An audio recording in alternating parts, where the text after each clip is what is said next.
नमस्कार। Class 9th social science democracy का हम चैप्टर पढ़ रहे हैं। पार्ट 1 और पार्ट 2 हम पहले ही कर चुके हैं। ये पार्ट 3 रहेगा। पार्ट 3 में जाने से पहले पार्ट 2 के दौरान लास्ट से एक सेंटेंस हमारा बच गया था। ठीक है, तो इसमें आप देखेंगे कि डेमोक्रेसी होती है ना, इसमें गवर्नमेंट के 3 अंग होते हैं।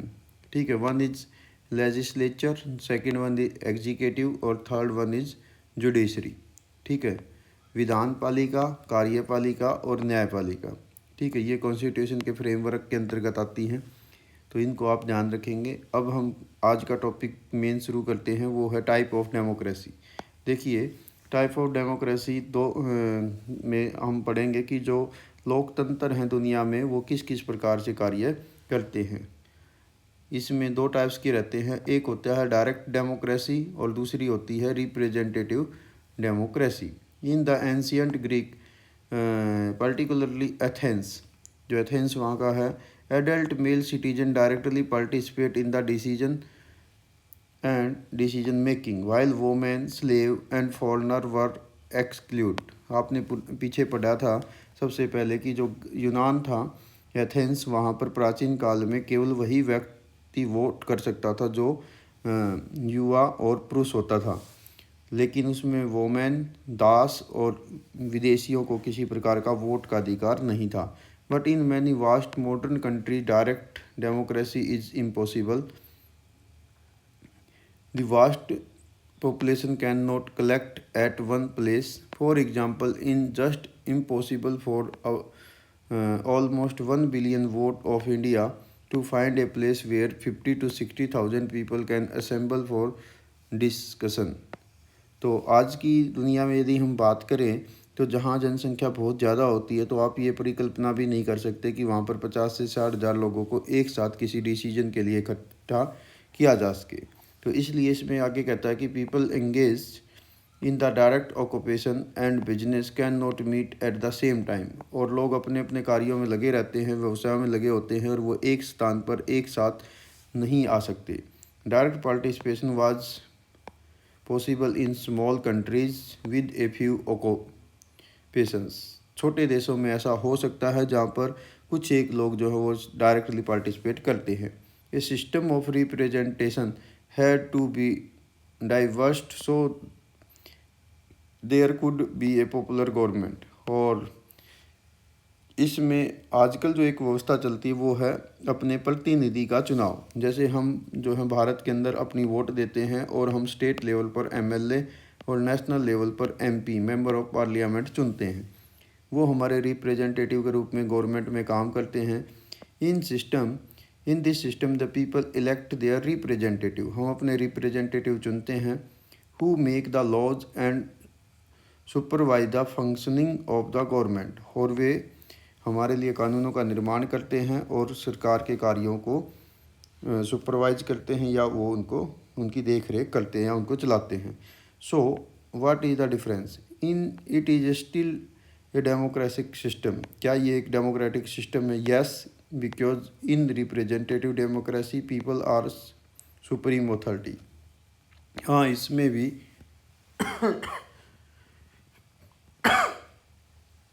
सॉरी, जो रिप्रेजेंटेटिव डेमोक्रेसी है इसमें भी अल्टीमेटली जो पावर होती है वो जनता के पास ही होती है कि वो जिसको नेक्स्ट इलेक्शन में चुनना चाहती है उस गवर्नमेंट को चुन सकती है या उन लोगों को चुन सकती है। People choose there government by the electing their representative. Elected representative exercise power on people's behalf. और जो हमारे इलेक्टेड रिप्रेजेंटेटिव होते हैं वो लोगों की पावर पर ही कार्य करते हैं। They remain in power as long as they enjoy the confidence of the people and can be remove through the periodic election. और वे एमपी और एमएलए तब तक कार्य करते हैं जब तक जनता का विश्वास उनके साथ बना रहता है, या नेक्स्ट इलेक्शन में जनता चाहे तो उनको रिमूव यानी हटा भी सकती है। Some criticise of democracy think that the representative democracy is not a true democracy. कुछ आलोचक ये भी कहते हैं कि जो प्रतिनिधि होते हैं लोकतांत्रिक व्यवस्थाओं में वो एक सच्ची लोकतंत्र नहीं है। How can a handful of representatives speak for the interest and personal view of a country citizen in this criticism justified। तो उनका अपना विश्वास है कि एक रिप्रेजेंटेटिव किस प्रकार से व्यक्तिगत के जो पर्सनल विचार हैं उनको या उनकी रुचियां उनके बारे में वो बोल सकते हैं। Let's consider a direct democracy with a population of 3000 people. Do all 3000 people speak while the decision is deciding an issue. एक छोटा सा उदाहरण ले लेते हैं कि 3000 लोग कहीं पर हैं और क्या 3000 लोग किसी डिसीजन को लेते समय साथ बोल सकते हैं। Are the view of all 3000 people take into the consideration. क्या हम सबका पार्टिसिपेशन करा सकते हैं। It possible. The assemble would never have the time to solve any issue in this way. Even in such a democracy only a few speak. और इस व्यवस्था में भी कुछ एक लोग ही बोलते हैं। These few are chosen by the people before the assembly and rest listen to them. और इसमें भी इसमें भी क्या होता है कि सभा में कुछ एक लोग ही बोलते हैं, बाकी के सुनते हैं। Thus the issue are solve. और इश्यूज को सोल्व कर लिया जाता है। It particularly impossible to conduct the meeting where everybody is going to speak. और ऐसा मुश्किल होता है कि जहाँ पर हर व्यक्ति अपने विचार रख सके। The result would be complete chaos. तो इस प्रकार से रिजल्ट जो है वो दिया जाता है। To avoid this a democracy we frame rule with give every citizen to opportunity to choose their representative. इसके विपरीत जो डेमोक्रेसी है उसमें इस प्रकार के कानून बनाए जाते हैं या व्यवस्था की जाती है जिसमें हर व्यक्ति जो है वो अपने रिप्रेजेंटेटिव चुनने में अपनी महत्वपूर्ण भूमिका निभा सकता है। This representative speak on the behalf of the majority. और ये बहुमत के आधार पर हमारे रिप्रेजेंटेटिव MP MLA सभाओं में, विधानसभा और लोकसभा व राज्यसभा में विचार रख सकते हैं। Thus the representative democracy is a participatory democracy where all citizen vote to choose their representative. तो इस प्रकार से हम कह सकते हैं कि जो प्रतिनिधि लोकतंत्र व्यवस्था है वो एक पार्टिसिपेटरी यानी जिसमें हर व्यक्ति, हर सिटीजन अपनी रिस्पॉन्सिबिलिटी निभाता है वोट के रूप में, और वो अपने रिप्रेजेंटेटिव का चुनाव करते हैं और फिर वो जो रिप्रेजेंटेटिव हैं वो हमारे विचार रखते हैं। ठीक है, तो यहाँ पर इन की पॉइंट को आप रिपीट भी कर सकते हैं, हालांकि ऑलरेडी ये सारे आ चुके हैं। तो democratic system in the world, next इसमें हम करते हैं कि डेमोक्रेटिक सिस्टम क्या क्या हैं। तो वो है एक पार्लियामेंट्री डेमोक्रेसी, संसदीय लोकतंत्र। डेमोक्रेटिक पार्लियामेंट्री डेमोक्रेसी एक सिस्टम है गवर्नमेंट का in which excessive drives is authority from the legislature and remain accountable to it. The member of the excessive are also part of the legislature. The head of the government, usually the prime minister, it choose from the majority party या coalition in the legislature. The prime minister and council of minister are responsible for implementing the government policies। यानी parliamentary system में क्या होता है कि इसमें बहुत सारे जो सदस्य होते हैं वो चुने जाते हैं लेजिस्लेचर, विधान पालिका के लिए। ठीक है, और उसका एक मुखिया होता है जिसको हम प्राइम मिनिस्टर या हेड कह सकते हैं, और इसके साथ साथ काउंसिल ऑफ मिनिस्टर होते हैं जो मिलकर सरकार की पॉलिसियों में महत्वपूर्ण भूमिका निभाते हैं। The council minister is collectively responsible for the legislature which make the government accountable. और जो हमारे रिप्रेजेंटेटिव होते हैं वो काउंसिल के मिनिस्टर बनते हैं, यानी इसमें सरकार के मंत्री बनते हैं और वह गवर्नमेंट के सरकार के कार्यों के प्रति अकाउंटेबल होते हैं। India has a bicameral legislature made up of the Lok Sabha and Rajya Sabha. Bharat के अंदर द्वि पक्षीय आप कह सकते हैं व्यवस्था रहती है लेजिस्लेचर की, जिसमें एक लोकसभा है, दूसरी राज्यसभा।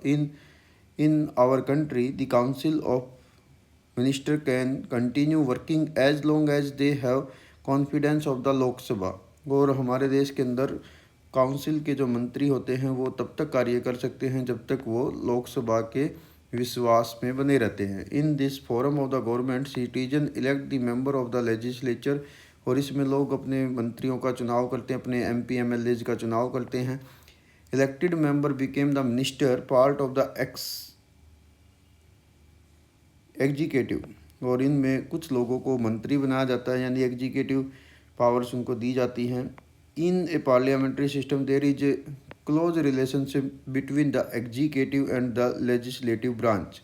और जो कार्यपालिका और विधान पालिका है इसमें महत्वपूर्ण संबंध होते हैं, बहुत ही क्लोज रिलेशनशिप होते हैं with the executive being depend on the confidence of the legislature. और कार्यपालिका भी विधान पालिका के अनुसार कार्य करती है। In India in this system the president is the formal या nominal head of the executive. और इसमें कार्यपालिका का जो विधायिका का जो हेड होता है वो प्रेसिडेंट होते हैं। While the prime minister is the real head of the government. और जबकि सरकार का मुखिया, वास्तविक मुखिया प्रधानमंत्री होता है, ठीक है, यानी सबसे सर्वोच्च पद होता है राष्ट्रपति का। और जो काउंसिल होती है उसका हेड होता है प्राइम मिनिस्टर गवर्नमेंट का, यानी सरकार का हेड होता है prime minister. The president represent the state. और राष्ट्रपति जो वो स्टेट को रिप्रेजेंट करता है। But the prime minister is responsible for the running of the government and the managing the day by day affairs. और प्रधानमंत्री दिन प्रतिदिन की जो व्यवस्थाएं होती हैं, सरकार की कार्य होते हैं, उनके प्रति रिस्पॉन्सिबल होता है। यानी सीधी बात आप समझिए कि प्रेसिडेंट जो है वो देश का मुखिया होता है और वो अपनी पावर्स को प्राइम मिनिस्टर को फंक्शन करने के लिए पावर देता है कि आप सरकार के मुखिया के रूप में कार्य करिए। Country with the parliamentary system include India. और कौन से देशों में इस प्रकार की पार्लियामेंट्री सिस्टम है, संवैधानिक व्यवस्थाएं हैं, वो है इंडिया में, UK यानी इंग्लैंड में, जर्मनी, जापान और कनाडा में इस प्रकार की व्यवस्थाएं हैं। ये आप देख रहे हैं भारत की न्यू पार्लियामेंट, नई संसद भवन जो अभी कुछ वर्ष पहले ही इनॉग्रेटेड की गई है। यानी अब जो हमारी जो सरकार है वो इस न्यू बिल्डिंग से चलती है, नई संसद से चलती है, ठीक है। तो नेक्स्ट आता है प्रेसिडेंशियल डेमोक्रेसी। प्रेसिडेंशियल डेमोक्रेसी भी एक फोरम है गवर्नमेंट की। It is based on the principle of the separation of the power between executive and legislature. और ये जो पार्लियामेंट्री सिस्टम है ये एग्जीक्यूटिव पावर और लेजिस्लेचर पावर के बीच में अलग अलग सेपरेशन के आधार पर कार्य करती है। Under the system the executive is independent of the control of the legislature. कह रहा है कि इसमें जो एग्जीक्यूटिव है वो is independent of the control of the legislature. कार्यपालिका जो है वो विधान पालिका की से अलग स्वतंत्र रूप से कार्य करती है। In the presidential forum of the government the head of the state is also the real executive head. और इस व्यवस्था में जो स्टेट का हेड होता है यानी प्रेसिडेंट होता है वो वास्तव में सरकार का भी हेड होता है। The president directly exercise the executive power. और उसके पास सीधी जो एग्जीक्यूटिव पावर होती हैं वो होती हैं and does not function merely as a nominal authority. और वो नॉमिनल अथॉरिटी के रूप में पार्टिसिपेट नहीं करता है। This system is based on the principle of the separation of the power which is executive, legislature and judiciary. और ये व्यवस्था काम करती है अलग अलग व्यवस्थाओं के आधार पर जिसमें विधान पालिका, कार्यपालिका और न्यायपालिका की स्वतंत्रता बनी रहती है।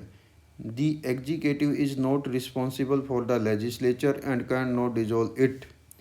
और जो विधान पालिका है वो एग्जीक्यूटिव कार्यपालिका is not responsible for the legislature. इसमें वो विधायिका के लिए जिम्मेवार नहीं होती है और उसको सीधा डिजोल्व यानी डिसमिस नहीं किया जा सकता है, ठीक है।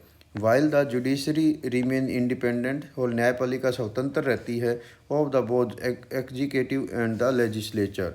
और वो जो न्यायपालिका है इस व्यवस्था में विधायिका और कार्यपालिका दोनों से स्वतंत्र रह के कार्य करती है। ठीक है। At the same time the system follow the principle of the check and balance. हालांकि इसमें भी चेक और बैलेंस की व्यवस्था रहती है, यानी एक जो अथॉरिटी है वो कार्य करती है तो उसको दूसरी व्यवस्था जो है वो चेक कर सकती है।